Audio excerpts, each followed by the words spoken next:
One of the biggest myths that I get from my clients is that I need to skip meals and starve in order to lose weight.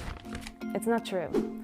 So if you skip meals, it's going to have such a negative effect on your body that when you do go to sit down and eat, you'll probably overconsume. That's Lorraine Kearney, one of 3 dietitians we brought into our studios.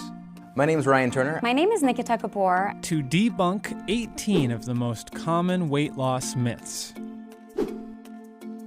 The biggest myth that frustrates me the most is that all calories are created equally.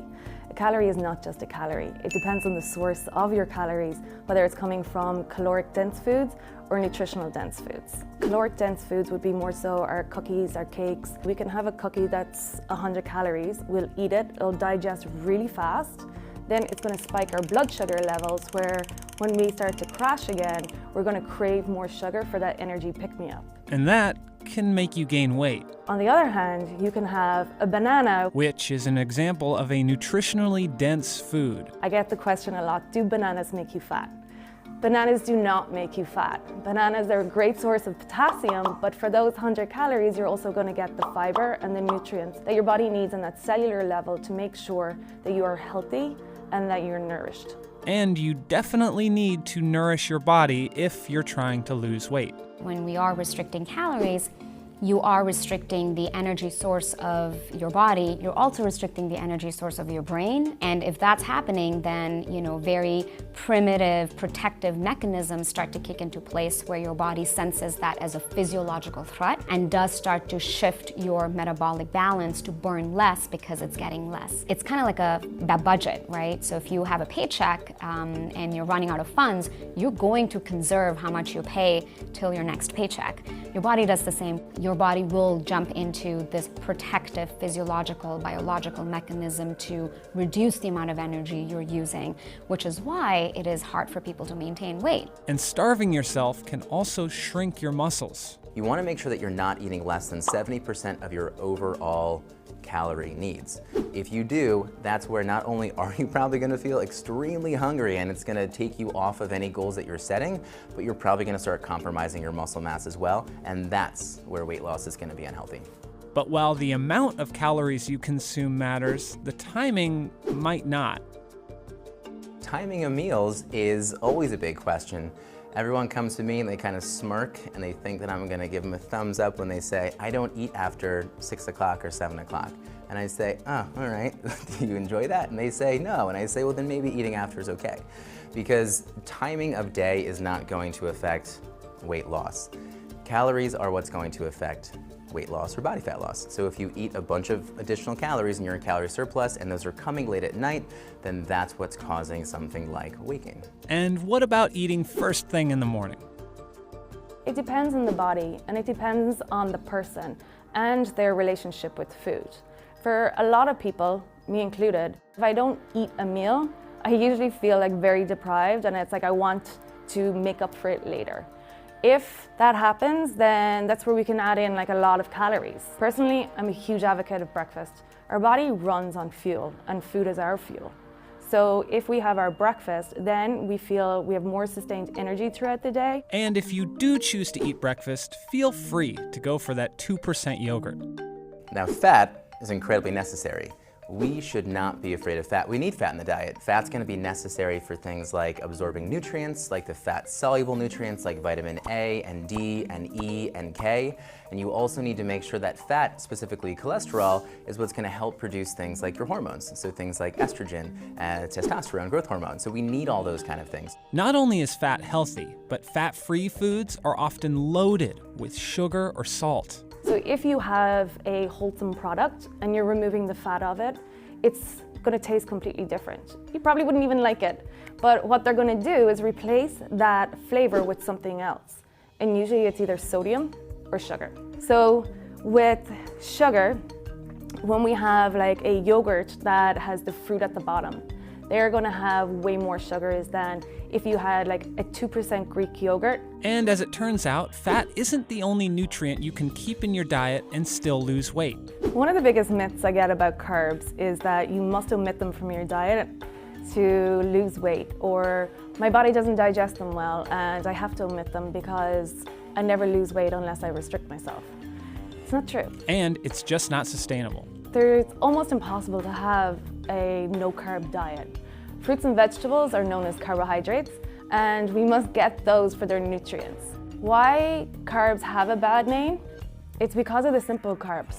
The carbs that you see prepackaged that are the cookies, the cakes, the sodas, the potato chips, they're called simple carbs because the chemical structure of them is usually 1 to 2 glucose molecules put together. So when you have like a small little glucose molecule, it's easy for them to break away. But with our complex carbs, they are really long chains of carbon that usually about 18 carbon long. And then by the time that your body starts to break it down, it's going to take a while. And that's exactly what we want because it helps balance our blood sugar. And also that fiber keeps us full for longer and then also prevents us from snacking. So eat your carbs. Definitely eat your carbs and eat your bread. Bread's delicious. It's like one of my favorite things. And she has a pro tip for finding bread with more complex carbs. Read your ingredient list. With bread, it's a lot of those mass-produced breads that are in the bread aisle that are shelf-stable. They can last a month without getting mold on them. And when you look at the ingredient list, it's probably about 50 ingredients long. They're the ones we want to avoid. When you're getting bread, get the fresh bread that comes from the local bakery, which is usually around the deli counter area inside in grocery stores. Those will have maybe 4 or 5 ingredients. It'll mold after 2 days. But you can preserve it by just putting it into the freezer and take it out as you need it. And speaking of bread, what about going gluten-free to lose weight? Gluten-free for weight loss can be a huge marketing ploy. So with gluten-free, there are a lot of people that do have an intolerance to gluten, or they have celiac disease, which is where the body starts attacking itself and can deteriorate the body. But there are also people without these conditions who are looking to blame something like the gluten without checking the rest of their diet. If you are honest with yourself, recording your food, checking the ingredients, and then you eat the gluten and you feel the intolerance, then great. But a lot of people will choose to just jump in and being like, gluten's the enemy. So most of us don't need to cut out gluten or fat or carbs to lose weight, but there are some products better left on the shelf. The diet sodas are terrible with all the additives, preservatives in them, and the hidden sugars. A lot of the added sugars or the synthetic sugars that are supposed to be great because they don't release insulin, which then doesn't cause a spike in blood sugar levels. But internally, if we don't stimulate the release of insulin, those sugars, the synthetic sugars, go to the liver, build up around the liver, hinder the functioning of the liver, and then can lead to non-alcoholic fatty disease. If I'm gonna have a soda, which I have once in a blue moon, it will be the real thing. Yes, there's more sugar in it, but it's something that I don't have on a regular basis. Better yet, she says, drink water. Jazz up your water, add fruit to it. Add some mint or cucumber, lemon. Yes, it'll take a little bit for your taste buds to reset, but you're getting so many nutrients from that water and your body requires water for it to function optimally. Water is one of the 6 nutrients that the body needs. And when we're dehydrated, it also mimics the signs of hunger. So people turn to food a lot if they're dehydrated, not realizing that they're not hungry. It's just your body saying, give me some water, I'm thirsty. And what about juice? Oh, juice cleanses. So juice cleanses are like one of my pet peeves. If you're having a juice every once in a while, great. You're still getting the antioxidants out of it. You're still getting the nutrients, but you're removing that fiber. And fiber is key for the body to support gut health. With a lot of juice cleanses, they're hella expensive, and we have this belief that they're going to be better for our bodies, or it's a cleansing effect of our body. Realistically, what's happening is that when you have those juice cleanses, they're mostly coming from like fruit sugars and then the vegetable sugars, it's a high amount of fructose in the body. When the body consumes excess fructose, it has a spasming effect of the GI tract. That can lend to the cleansing effect. So that when we are actually having a reaction to the high amounts of fructose in the body, people think it's the cleansing effect because the marketing ploys have led us to believe that way, but it's not. You would be better cleansing your body by actually eating the apple, eating the spinach, and eating all the other fruits that are in that cleanse. that would be better for you because fiber is our natural detox. What it does is it goes through the body, picks up like excess fat, metabolic waste, and help cleanse it out.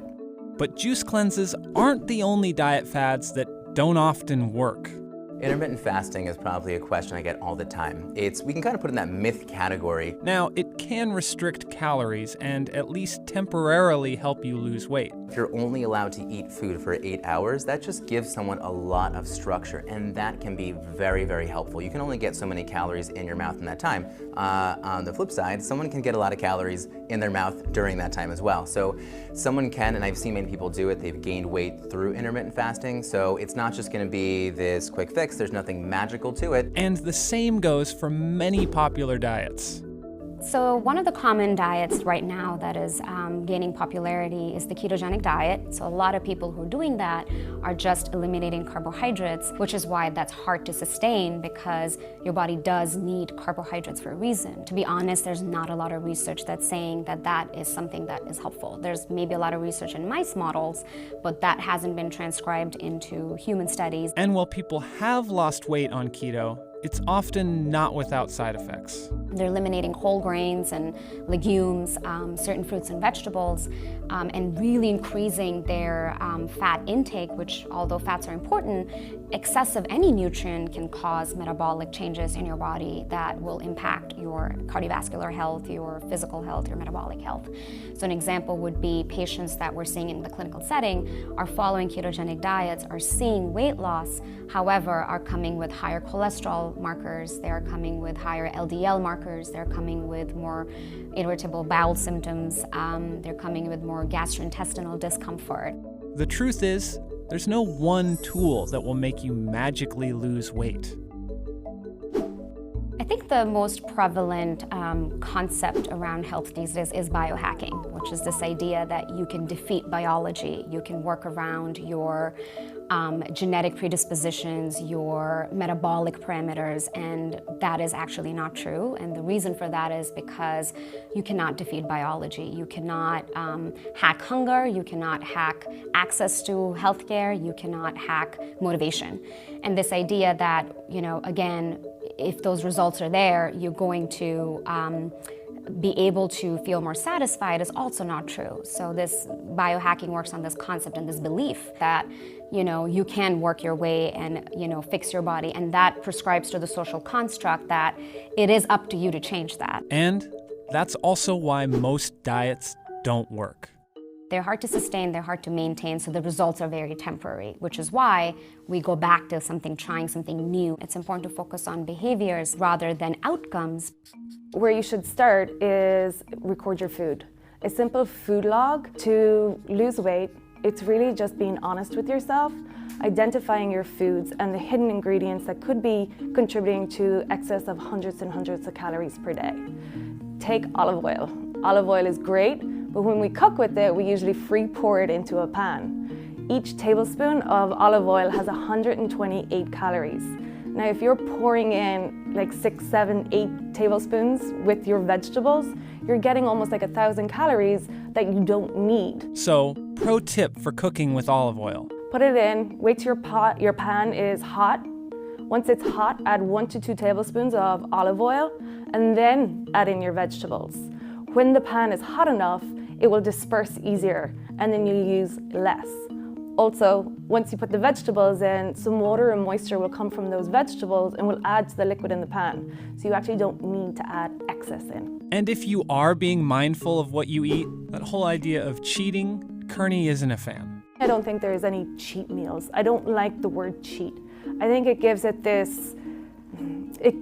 this like higher power, like, oh, this is really bad, and I can't believe I did this, I completely fell off the wagon. No, remove that, because then you're gonna want it more, you're gonna feel even more guilty about it. If you go out, you're socializing, you're trying out one of New York's best restaurants that's filled with cream and butter, enjoy it. Just try to get a salad to start. And filling up on salad is a great way to cut the calories. And then have one of the appetizers that are not in line with your health goals with your table and share, because sharing is caring. And there's more good news. you can still lose weight while drinking occasional alcohol if you're sticking to the cleaner foods. And by omitting all the foods that you tend to enjoy in the past, by omitting alcohol, trying to increase your exercise, and then doing this like detox fad all in one go, it's overwhelming and it's setting you up for failure. So doing it in stages and being more realistic about what you can change now and then work towards it. But what I usually recommend to my clients is take care of your food now. Understand how your body feels when it's nourished, understand like how your gut health is supposed to be supported, and then we'll focus on alcohol and working in the exercise. But the thing is, no matter how much we care about it, weight definitely isn't everything. I think one of the biggest myths around weight loss and weight is that overweight equals unhealthy, normal weight equals healthy, as defined by the BMI category. BMI is a very inaccurate measure of health because it is just looking at your height and weight without taking into account what your metabolic factors and parameters are, what is your physiological health, your physical health, your sleep, your mental health, your relationship to food, and I think it's very important to factor those things if you really want to define someone, as healthy. And if we're not going to look at it more holistically, I think what that does is it marginalizes people in bigger bodies. Plus, not everyone can lose weight, even if they're putting in the same effort. That's a very common myth that everybody has the same ability to lose weight, and if everybody eats the same way, they're going to look the same way, which is very untrue, and that's incorrect. And the reason for that is I think it's important to understand that someone's weight is a factor of so many different things. It is so complex, all the way from your genetic predispositions, your past, your family history, your past medical history, your relationship to food as you're growing up, because not everybody has access to food, because health is about inclusion, access, connection, joy, physiological well-being, and we have to take those factors into account.